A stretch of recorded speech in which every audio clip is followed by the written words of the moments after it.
अगला सवाल है सुमित मल्होत्रा दिल्ली से। सुमित जी, आवाज़ आ रही है आपको? हाँ जी सर, नमस्ते सर। नमस्ते। हमारे यहाँ भी एक सुमित, मैं सोचा वो कहाँ से फ़ोन कर दिए। बताइए सुमित जी। हाँ जी सर, मेरे पास यस बैंक के 2900 शेयर है। मैंने 29 रुपए के हिसाब से लिए थे, तो अभी मुझे कितना टाइम रखने चाहिए? जब तक आपकी मर्जी हो तब तक रख सकते हैं आप। कोई लक्ष्य बनाया क्या? हाँ जी, हाँ 5 साल का।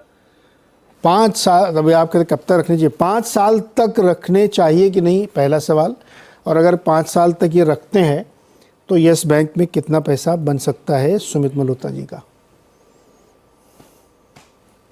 देखिए जी यस बैंक के लिए देखिए रिपीटेड स्टोरी है। कहता हूं यही कि भाई 3-4 साल से एक बड़ी रेंज में अटका है, जो कि है तकरीबन 10 रुपए से 25 रुपए तक की।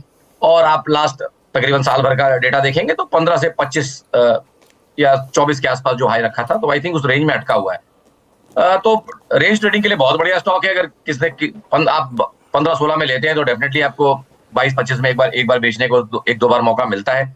बड़े ट्रेंड्स तो जैसे मैंने हमेशा इसके लिए बोला है कि भाई 25 के बाद तो बहुत बढ़िया हो जाएगा, ये तो मैं भी बोल रहा हूँ।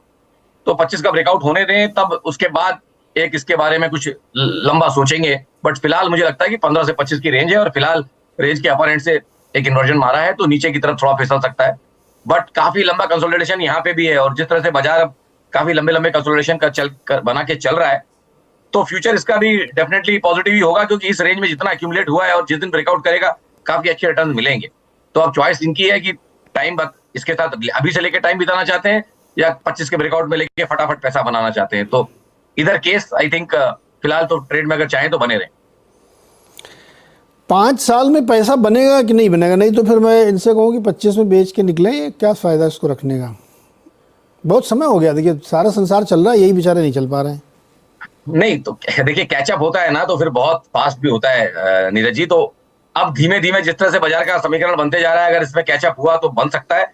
बट ये अगर 25 के पास ट्रेड करना चाहें, 24-25 की रेंज में एक बार बेचें और फिर छोड़ दें, और 25-26 का जब ब्रेकआउट हो जाए, 1 दिन 2 दिन 4 दिन महीने भर बाद, तो दोबारा री एंट्री कर सकते हैं। देखिए, लोग ये नहीं समझते कि बेचने के बाद ऐसा किसी ने आपके हाथ नहीं बांधे, आप उस चीज में री एंट्री नहीं कर सकते। हमने अगर कोई व्यू ले लिया तो ऐसा ये कहीं नहीं लिखा है कि हम उस व्यू को चेंज नहीं कर सकते, आइदर बाय और सेल।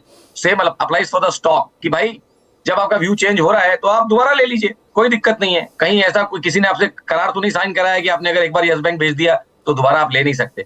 तो 24-25 के आसपास ट्रेड करने की कोशिश करें। अगर दांव लग गया तो दोबारा 15 में मिल जाएगा।